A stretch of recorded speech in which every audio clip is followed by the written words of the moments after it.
Assalamualaikum warahmatullahi wabarakatuh. Perkenalkan, kami dari kelompok 6 ingin mempresentasikan dan memaparkan materi yang berjudul emosi dan suasana hati. Sebelumnya perkenalkan, nama saya Anjar Zulfitra Arifin, NIM saya 161011250537. Perkenalkan, saya M. Irfan Musin, NIM saya 2010111200236. Perkenalkan, nama saya Putra Ilustari dengan NIM 2011111201097. Saya yang akan memulai awal presentasi mengenai materi emosi dan suasana hati. Kebanyakan orang berpendapat bahwa emosi lebih cepat berlalu dibandingkan dengan suasana hati. Para peneliti juga berspekulasi bahwa emosi lebih berorientasi pada tindakan cepat, sedangkan suasana hati lebih bersifat kognitif, yang artinya dapat menyebabkan kita untuk berpikir dan merenung sementara waktu. 3 istilah yang berkaitan, yaitu 1. Emosi perasaan mendalam atau intens yang diarahkan kepada seseorang atau sesuatu. 2.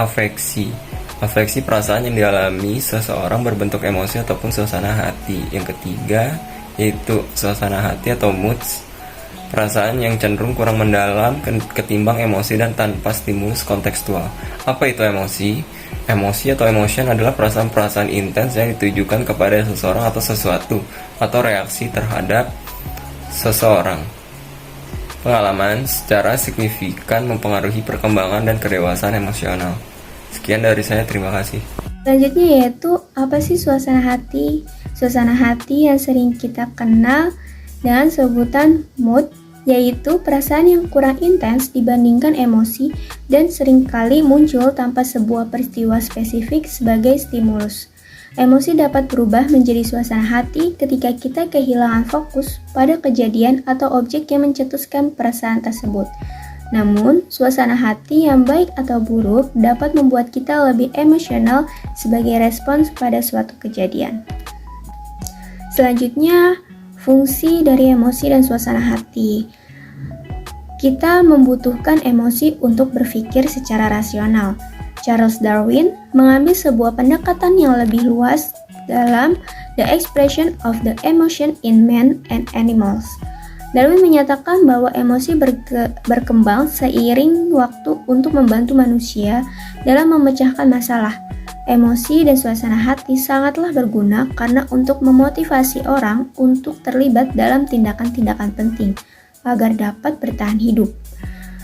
Kunci terhadap pengambilan keputusan yang baik adalah menerapkan pemikiran dan perasaan dalam suatu keputusan. Sebagai contohnya, rasa kebencian memotivasi kita untuk menghindari benda-benda yang berbahaya atau yang tidak kita suka. Dan kegembiraan memotivasi kita untuk menghadapi situasi yang membutuhkan energi dan inisiatif. Penelitian mengatakan bahwa kita harus memiliki emosi, baik emosi positif maupun negatif, karena hal ini berguna untuk suatu tujuan. Yang pertama, pada emosi negatif, seseorang marah bila diganggu. Sebenarnya ia memberikan peringatan kepada orang-orang sekitar agar tidak melakukan hal yang membuatnya marah. Yang kedua, pada emosi positif, seseorang karyawan pelayan yang merasa empati terhadap pelanggan dapat memberikan layanan pelanggan yang memuaskan. Selanjutnya, suasana hati sebagai afek positif dan afek negatif.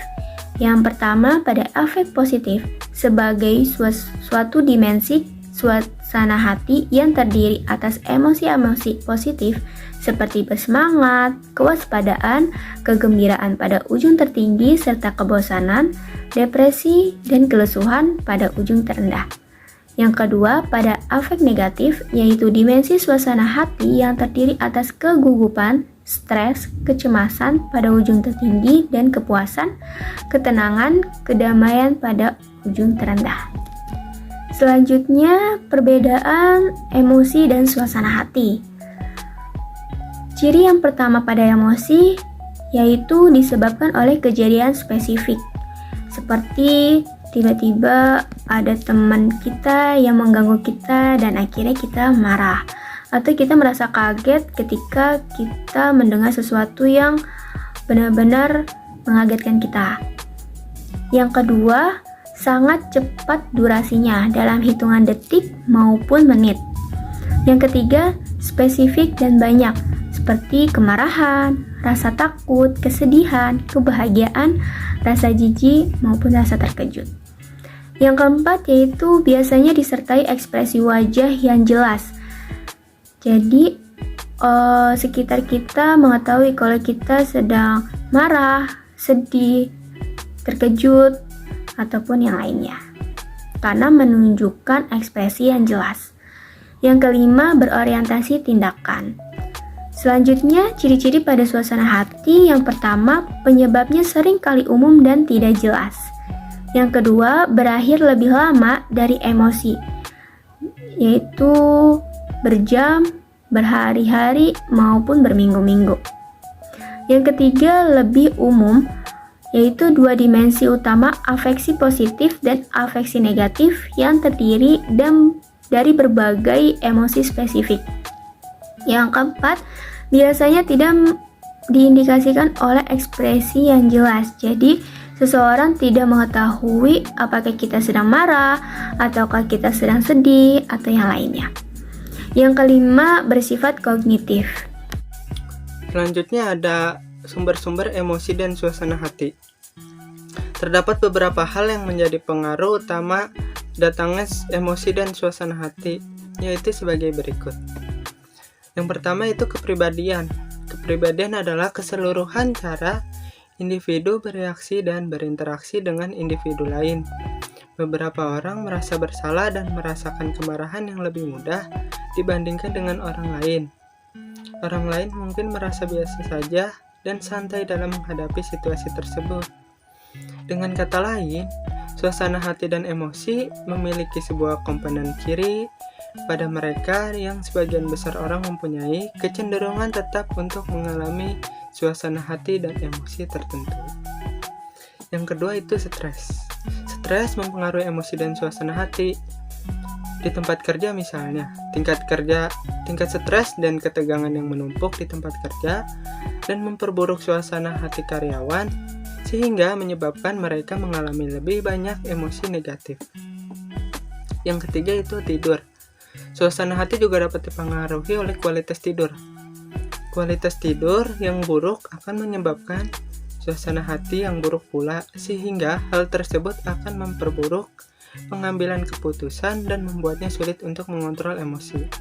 Sebuah penelitian terbaru menyatakan bahwa kurang tidur pada malam sebelumnya juga memperburuk kepuasan kerja seseorang pada hari berikutnya, karena sebagian besar orang merasa lelah, cepat marah, dan kurang waspada. Yang keempat itu olahraga. Kepribadian penelitian secara konsisten menunjukkan bahwa olahraga meningkatkan suasana hati positif. Karena hal itu, olahraga adalah salah satu terapi untuk mengurangi depresi. Walaupun olahraga berpengaruh secara konsisten terhadap suasana hati, tetapi hal ini tidak terlalu kuat juga. Intinya, olahraga akan membantu Anda dalam berada situasi dan suasana hati yang lebih baik. Yang kelima itu usia. Seiring bertambahnya usia, suasana hati positif yang tinggi bertahan lebih lama dan suasana hati yang buruk menghilang lebih cepat. Ini dikarenakan pengalaman emosionalnya cenderung membaik. Suatu penelitian atas orang-orang yang berusia 18 hingga 94 tahun mengungkapkan bahwa emosi negatif tampaknya semakin jarang terjadi seiring bertambahnya usia seseorang. Bagi seseorang yang lebih tua, suasana hati positif yang tinggi bertahan lebih lama dan suasana hati yang buruk menghilang dengan lebih cepat. Yang keenam itu gender. Sudah menjadi keyakinan umum bahwa wanita lebih menggunakan perasaan dibandingkan pria. Mereka bereaksi lebih secara emosional dan mampu membaca emosi orang lain dengan lebih baik. Sebagai contoh, wanita diharapkan untuk mengekspresikan lebih banyak emosi positif pada pekerjaan, misalnya ditunjukkan dengan tersenyum, dibandingkan dengan pria. Selanjutnya itu aplikasi organisasi terhadap emosi dan suasana hati. Yang pertama itu ada seleksi. Pengusaha harus mempertimbangkan kecerdasan emosional faktor dalam mempekerjakan karyawan, khususnya untuk pekerjaan yang memiliki level tingkat tinggi dan dituntut untuk berinteraksi sosial. Yang kedua yaitu pengambilan keputusan. Suasana hati dan emosi yang positif membantu seseorang untuk mengambil keputusan yang lebih baik. Orang-orang dalam suasana hati baik untuk mengalami emosi positif lebih mungkin untuk menggunakan pengalaman untuk membantu mengambil keputusan dengan cepat. Emosi positif juga meningkatkan keahlian untuk memecahkan masalah, sehingga seseorang dapat menemukan solusi-solusi masalah yang lebih baik. Sedangkan orang-orang depresi lebih lama dalam memproses informasi dan cenderung memilih semua opsi yang sempurna. Padahal, solusi sempurna itu jarang terjadi. Yang ketiga itu kreativitas. Seseorang yang dengan suasana hati baik cenderung kreatif daripada seseorang dengan suasana hati yang buruk. Mereka menghasilkan banyak ide dan pilihan, dan umpan balik yang baik dari perusahaan dapat meningkatkan kreativitas kerja. Para pekerja akan lebih banyak memiliki ide-ide yang bagus jika emosi dan suasana hati atau mood para pekerja tersebut sedang baik. Menurut sejumlah penelitian, orang-orang yang berada dalam suasana hati yang lebih baik lebih kreatif dibandingkan dengan orang-orang yang berada dalam suasana hati yang buruk. Yang terakhir itu sikap kerja. Beberapa studi menunjukkan bahwa seorang yang memiliki hari baik di tempat kerja cenderung berada dalam suasana lebih baik ketika di rumah. Dan demikian sebaliknya, orang-orang yang mengalami hari yang stres di tempat kerja juga mengalami masalah yang rileks. Masalah untuk rileks setelah pulang kerja.